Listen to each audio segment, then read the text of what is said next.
Bismillahirrahmanirrahim. Assalamualaikum warahmatullahi wabarakatuh. Selamat siang, salam sejahtera untuk kita semua. Pada kesempatan kali ini kami dari kelompok 2 ingin mempresentasikan hasil rancangan kami mengenai mesin pengasapan ikan guna pengawetan ikan yang berteknologi modern dan lebih efisien dari segi waktu dan tenaga kerja dalam bidang produk makanan olahan.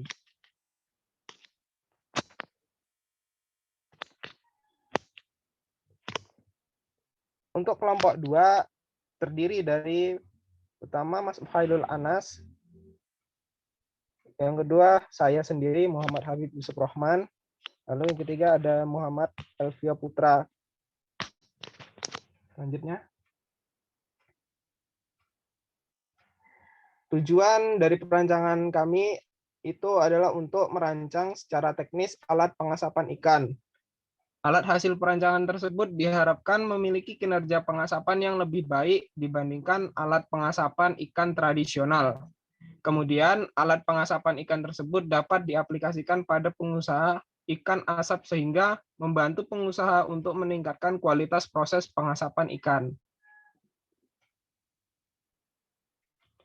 Lalu untuk manfaatnya tersendiri, yaitu untuk mempertahankan mutu ikan, adalah pengawetan secara tradisional dengan metode pengasapan yang bertujuan mengurangi kadar air dalam tubuh ikan, sehingga tidak memberikan kesempatan bagi bakteri untuk tumbuh dan berkembang biak. Ikan asap adalah hasil pengawetan ikan yang pengerjaannya merupakan gabungan dari penggaraman dan pengasapan, hingga menghasilkan aroma dan rasa yang khas. Manfaat bagi kelompok perancang adalah memberikan tambahan pengetahuan untuk merancang mesin pengasapan, sedangkan bagi masyarakat umum dapat digunakan sebagai salah satu alternatif alat guna membantu dalam mengasap ikan skala kecil atau rumah tangga dan industri kecil.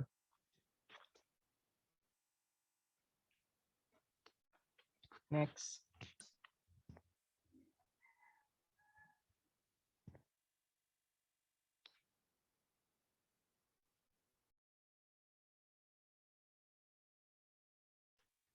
Lalu untuk pada bagian analisis kebutuhan, pernyataannya dibutuhkan mesin pengasapan ikan modern untuk skala rumah tangga dengan harga terjangkau ekonomi menengah ke bawah. Lalu untuk standar penampilan, terdiri dari konstruksi mesin pengasapan ikan modern yang disesuaikan dengan kenyamanan dan keamanan dalam pengoperasian alat. Dengan ukuran mesin yang tidak terlalu besar dan tidak terlalu berat, menjadikan mesin ini mudah untuk dipindahkan oleh 2 orang tenaga manusia saja. Jadi mesin ini lebih praktis. Lalu untuk pada bagian spesifikasi mesin, pada mesin pengasapan ikan ini lebih ditekankan pada efisiensi produksi yang lebih tinggi dan penggunaan yang lebih praktis. Mulai dari daya tampung yang lebih besar sehingga kebutuhan tenaga kerja akan lebih sedikit. Mesin ini dirancang dapat menampung 30 kg ikan maksimal ya sekaligus dalam sekali pengoperasian dengan waktu pengasapan ikan selama kurang lebih 2 jam. Pada bagian dalam mesin diberi inovasi berupa kipas yang fungsinya untuk mempercepat pembakaran sehingga proses pengasapan ikan akan lebih cepat selesai. Kemudian pada bagian kontrol mesin juga diberi inovasi berupa sensor overheating yang terhubung ke saklar utama mesin. Sehingga apabila mesin mengalami overheating, maka mesin akan mati secara otomatis. Jadi lebih aman. Lalu metode perancangan yang kami gunakan yaitu metode PAL-based. Dengan mengikuti alur kerja metode perancangan ini, diharapkan proses perancangan menjadi lebih efektif. Setiap proses dilakukan secara sistematis, dan pada akhir tujuan dari tahapan ini adalah adanya feedback atau testimoni dari konsumen, di mana feedback ini akan digunakan sebagai bahan pengembangan produk ke depannya, sehingga dapat membimbing perancang dalam meningkatkan kreativitas dan mengevaluasi hasil perancangan untuk produksi ke depannya agar sesuai dengan keinginan konsumen dan dapat bersaing di sektor pemasaran. Lalu pada tahapan perancangan mesin pengasapan ikan dengan menggunakan metode perancangan PAL and BASE. Ada 4. Yang pertama, perencanaan dan penjelasan produk. Lalu yang kedua ada perancangan konsep produk. Yang ketiga ada perancangan bentuk, dan yang keempat ada perancangan detail. Untuk selanjutnya akan dijelaskan oleh Mas Elvio. Mas Elvio, saya persilakan. Sebelumnya suara saya terdengar? Ya, terdengar, Mas. Sudah, Mas. Oke. Untuk yang pertama, perencanaan dan penjelasan lingkungan usaha identik masalah. Sebagai masyarakat, Indonesia mempunyai mata pencarian sebagai seorang nelayan. Untuk mengawetkan ikan agar tahan lebih lama, masyarakat Indonesia biasanya memilih cara dengan mengeringkan ikan di bawah sinar matahari, namun hal itu akan membantu struktur ikan menjadi sangat keras. Maka dari itu, solusi lain dalam mengawetkan ini adalah mengolahnya dengan cara pengasapan. Gambaran umum tentang produk. Menurut Afrianto dalam Liviawarti 1991, dalam proses pengasapan ikan, unsur yang paling berperan adalah asap yang dihasilkan dari pembakaran kayu. Berdasarkan penelitian laboratorium, asap mempunyai kandungan kimia sebagai berikut: air, asam asetat, alkohol, aldehid, keton, asam formiot, fenol, dan karbodioksida. Selanjutnya,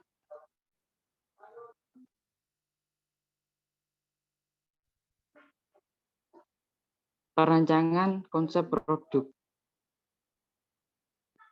Mengembangkan solusi utama berdasarkan identifikasi masalah tersebut, penulisan tarik untuk membuat desain mesin modern untuk melakukan pengasapan ikan dan memiliki daya tampung lebih besar dibandingkan mesin pengasapan ikan tradisional.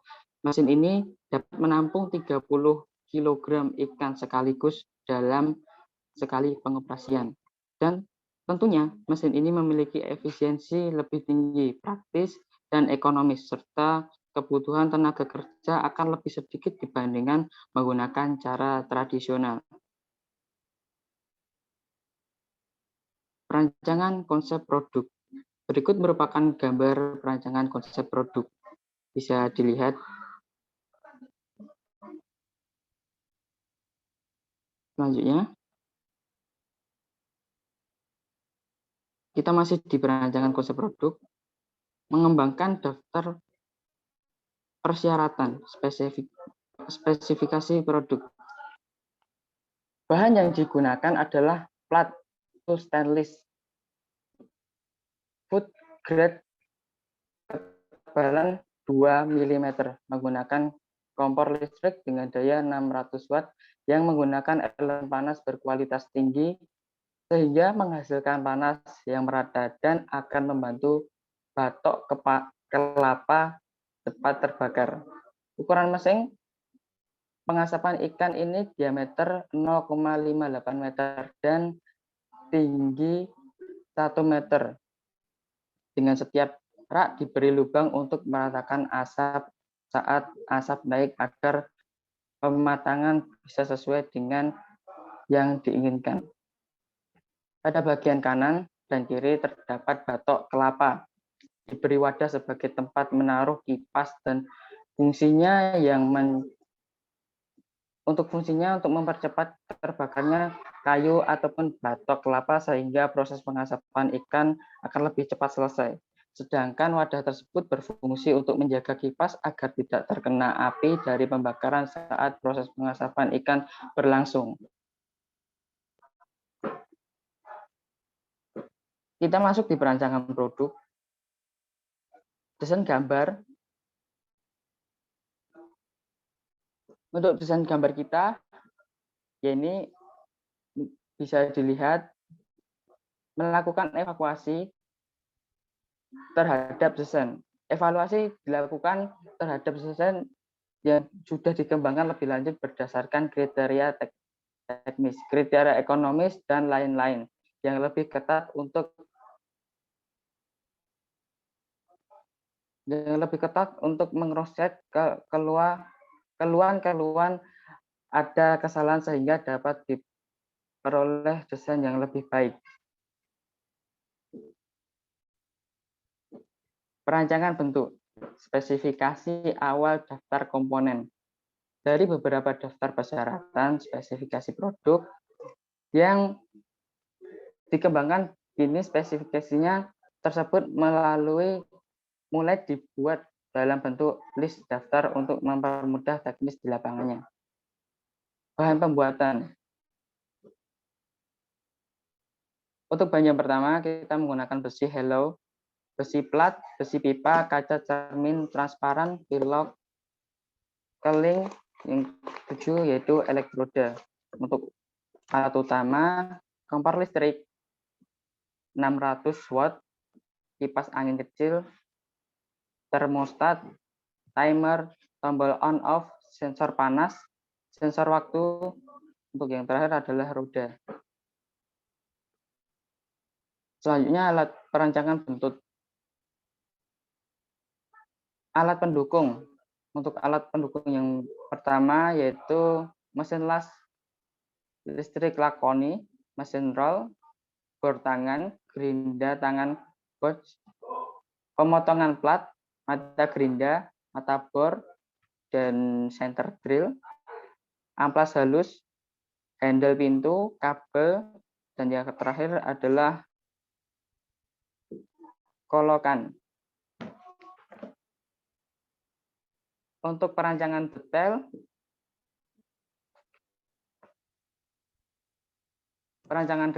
akan dilanjutkan teman saya yaitu Mas Wailul. Monggo Mas Wailul. Ya, terima kasih Mas Elvio. Untuk yang selanjutnya kita masuk ke tahap perancangan detail. Di tahap ini sudah mulai sampai di tahap finishing, yakni kita mulai pada perancangan secara akhir ya. Yang pertama itu ada desain gambar rancangan akhir atau desain lengkapnya. Nah, berikut bisa dilihat gambar dari mesin pengasapan ikan ini setelah sampai di fase rancangan akhir. Untuk di gambaran dari mesin pengasapan ikan sendiri, di bagian bawah itu nanti akan ada tempat untuk menaruh kompor listrik. Kemudian di atasnya dikasih wadah ya untuk menaruh bahan bakar, dan juga di samping kiri kanan wadah itu dikasih tempat untuk kipas. Kipas sendiri ya seperti tadi fungsinya untuk mempercepat jalannya pembakaran. Kemudian di atasnya dikasih penyaring. Penyaring sendiri ini fungsinya untuk meratakan jalannya asap agar lebih merata. Nah, setelah itu di atas penyaring sendiri baru dikasih bentuk sekat-sekat untuk masukkan ikannya sendiri.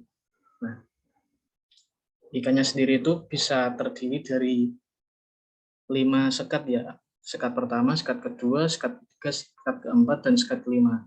Nah, setelah itu baru di atasnya sedikit dikasih rongga untuk jalannya asap, dan di paling atas dikasih cerobong asap untuk jalannya asap itu keluar. Nah, itu untuk di bagian dalamnya. Di bagian luarnya sendiri, di bagian depan akan dikasih pintu.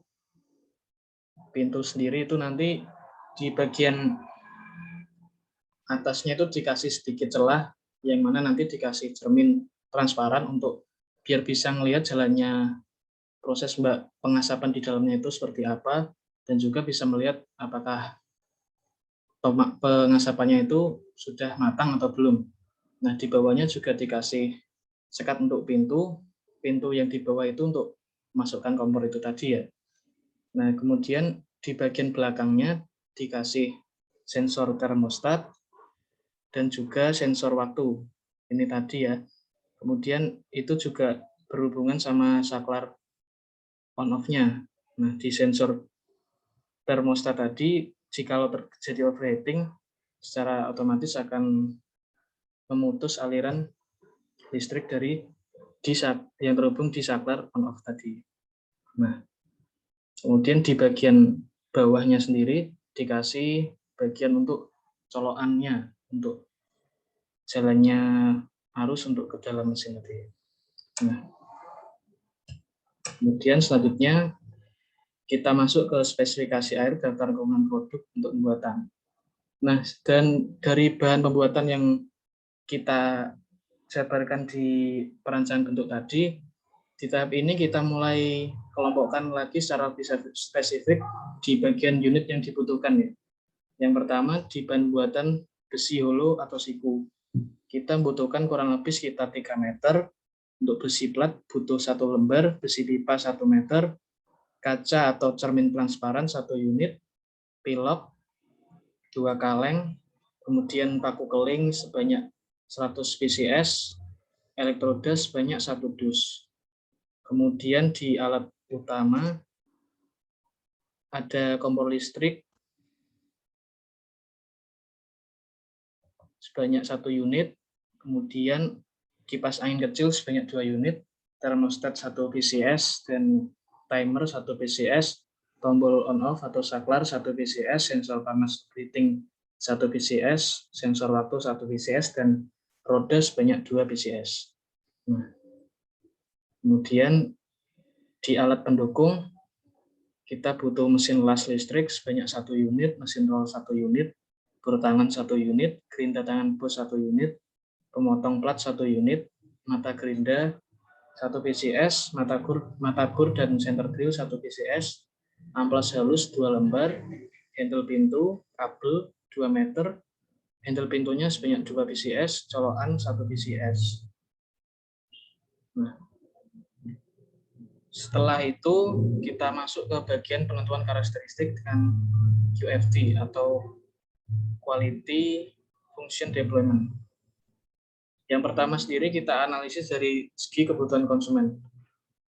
Nah, jadi dari mesin yang sudah kita rancang ini tentunya melalui beberapa tahap pengamatan ya dari segi lapangan dan juga tahap pengamatan dari keinginan atau kebutuhan konsumen. Nah, berikut adalah daftar atribut yang sudah kita tentukan berdasarkan dari kuesioner yang kita berikan kepada beberapa konsumen atau responden. Nah, dari segi desain, yang pertama bentuk produk sendiri, konsumen lebih menyukai yang silinder. Kemudian dari ventilasi, kita pilih bentuk cerobong asap. Kemudian dari sumber pengapaian, kita pakai kompor listrik. Inovasi tambahannya berupa pintu, kipas, dan juga beberapa di sistem kontrol ya, untuk yang pemberi tanda tadi. Kemudian dari warna, cenderung ke abu-abu atau hitam.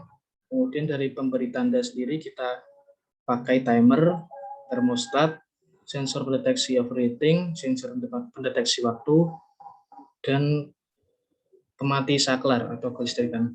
Kemudian dari segi bahan, dimensi yang kita pakai, tinggi produknya 1 meter, diameter produknya 0,58 meter, kemudian roda dengan diameter 5 cm, kemudian dari segi rangkanya kita memakai bahan plat full stainless steel food grade dengan tebal 2 mm.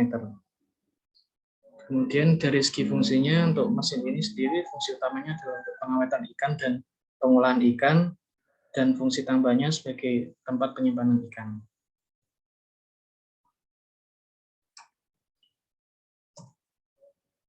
Yang kedua adalah tingkat kepentingan. Ini juga hasil dari kuesioner tadi kita kelompokkan lagi berdasarkan tingkat kepentingan produknya. Nah, dari yang pertama tadi bentuk silinder ini merupakan tingkat kepentingan 4. Tingkat kepentingan itu sendiri semakin besar itu semakin dibutuhkan ya. Jadi dari 1 sampai 5, tingkat kepentingan yang kelima itu semakin dibutuhkan. Nah, seperti di sini silinder tingkat kepentingannya adalah keempat, artinya dibutuhkan tapi tidak yang sangat dibutuhkan. Kemudian cerobong asap tingkat kepentingannya 3, kompor listrik tingkat kepentingannya 5, pintu dan kipas tingkat kepentingan keempat, warna abu-abu dan hitam tingkat kepentingan keempat juga. Kemudian untuk pemberi tandanya ini semuanya di tingkat kepentingan kelima. Kenapa kok di tingkat kepentingan kelima? Ini karena berkaitannya itu dengan hal yang paling dibutuhkan ya. Jadi untuk timer, termostat, sensor pendeteksi overheating, pendeteksi waktu, dan pemati kelistrikan ini sejatinya belum banyak ditemukan di mesin-mesin yang sudah ada. Jadi ini lumayan dibutuhkan untuk mesin kami ini agar bisa bersaing di masyarakat, agar bisa bersaing di pasar maksudnya. Nah, kemudian di bagian ban sendiri untuk dimensi produknya, tinggi produk sendiri 1 meter ini di tingkat kepentingan keempat, diameter produk 0,58 mili di tingkat kepentingan keempat, roda diameter 5 cm di tingkat kepentingan ketiga.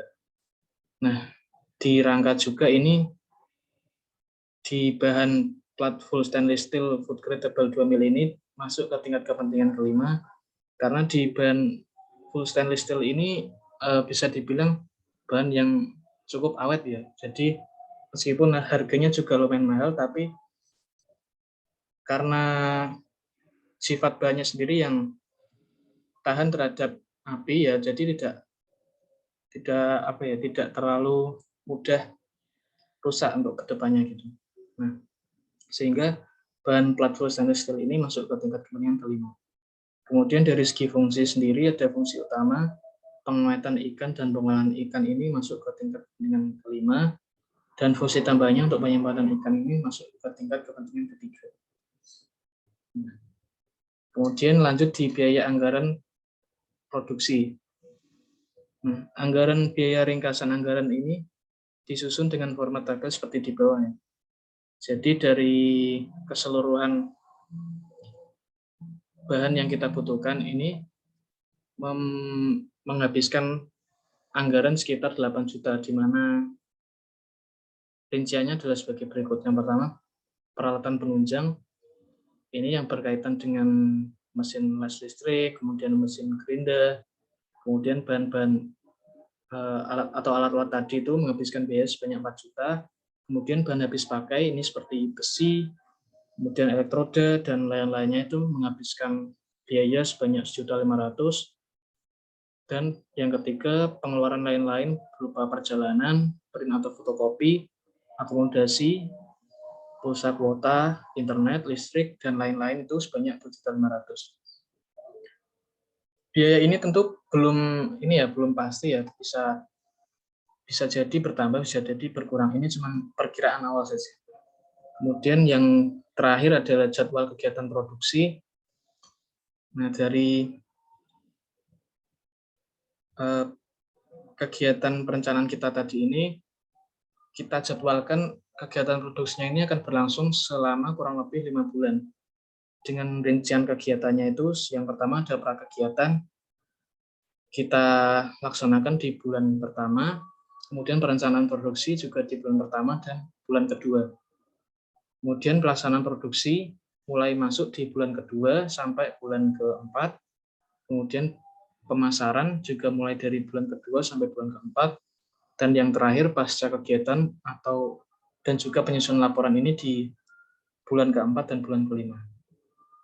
Ini juga tergantung situasi ya, bisa juga masih nanti bisa berubah tergantung kondisi. Ya mungkin demikian sih presentasi dari saya lanjutkan kembali ke Mas Habib, silakan. Ya, baik, terima kasih atas presentasinya Mas Elvia dan Mas Fail Alanas. Mungkin cukup sekian presentasi dari kelompok kami, kelompok 2. Oke, pada akan saya tutup langsung. Sekian dari kelompok 2. Terima kasih sebelumnya. Wabillahi taufiq wal hidayah. Wassalamualaikum warahmatullahi wabarakatuh.